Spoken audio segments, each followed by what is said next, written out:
back again on the Jump Scare Story channel. For this story, there is a story entitled Little Arrogance that invites terror in the hospital.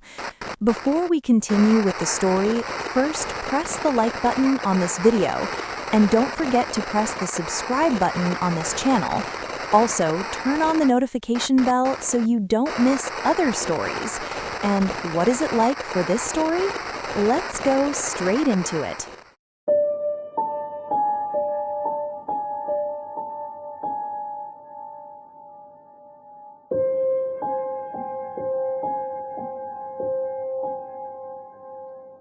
My name is Tiara.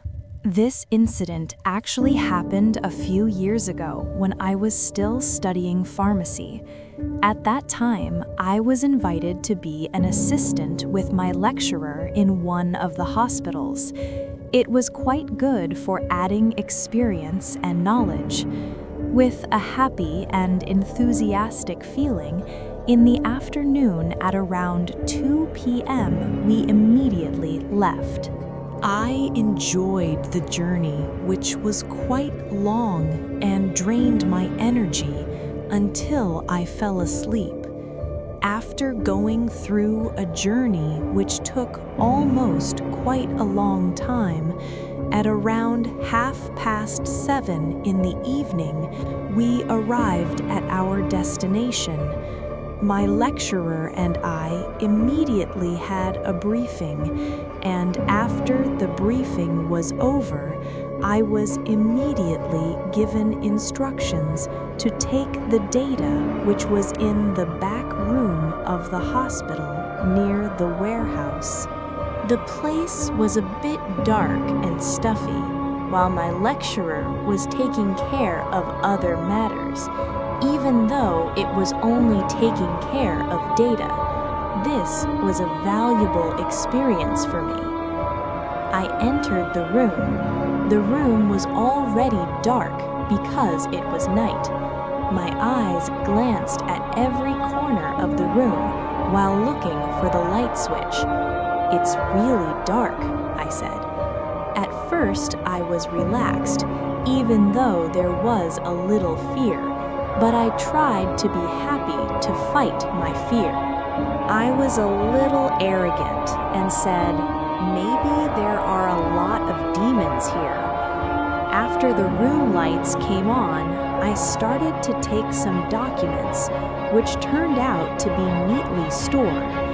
I just had to check them one by one according to the instructions from my lecturer. Previously, the situation there was quiet and also silent. Occasionally, I heard the sound of the AC fan, which accompanied me that night. Time passed because the documents turned out to be quite a lot and I hadn't finished summarizing them all. I was told to eat first, then we took a break at the starting point of the briefing. My lecturer asked, "Is the document recap finished?"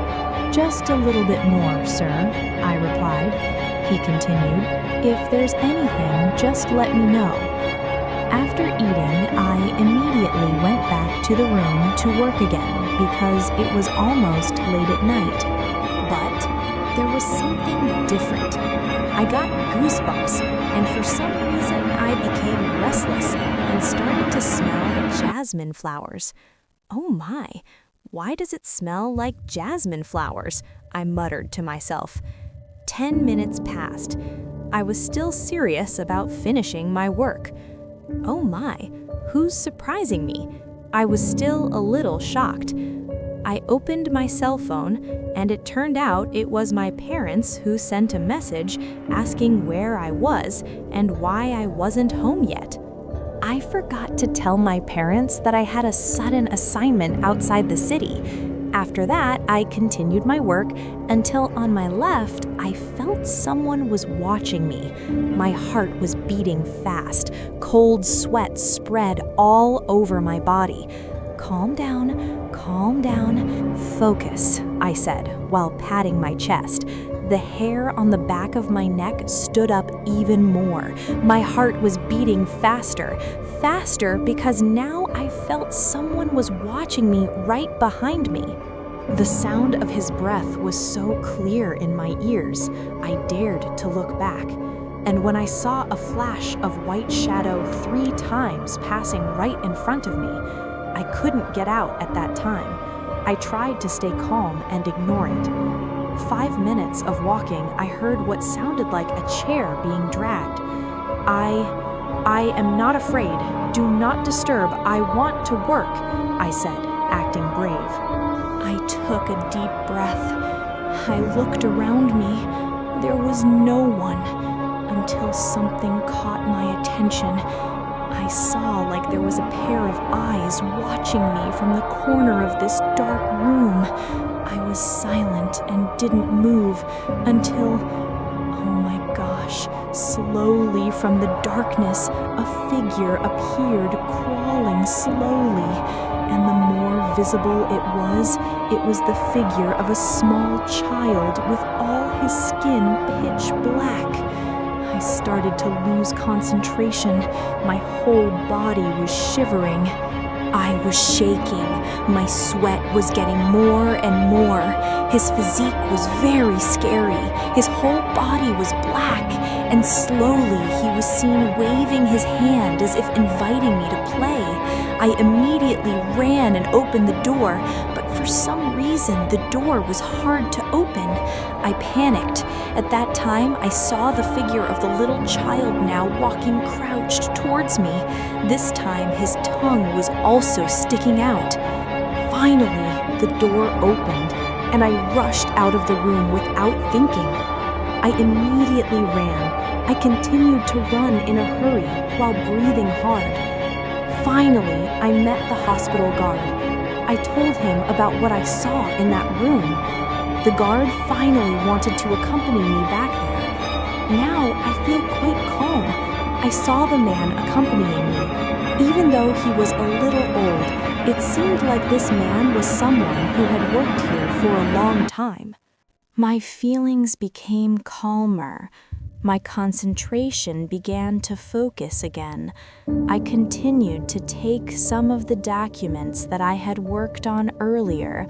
Apparently, this back room is known to be haunted. For some reason, the story goes that in every hospital, there are supernatural things like that, and it is commonplace. While accompanying me, he said that it is common here, and if you don't want to be disturbed, don't be arrogant, let alone challenging. I felt offended. At that moment, I immediately approached my lecturer. He asked, "Is your work finished? And why does my face look pale?"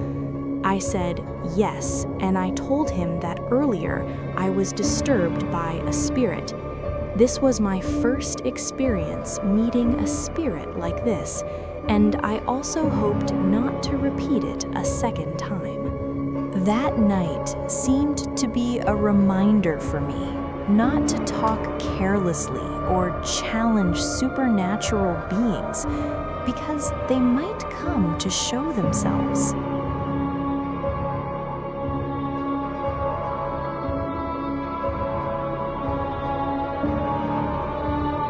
Okay, friends, that's all for this story.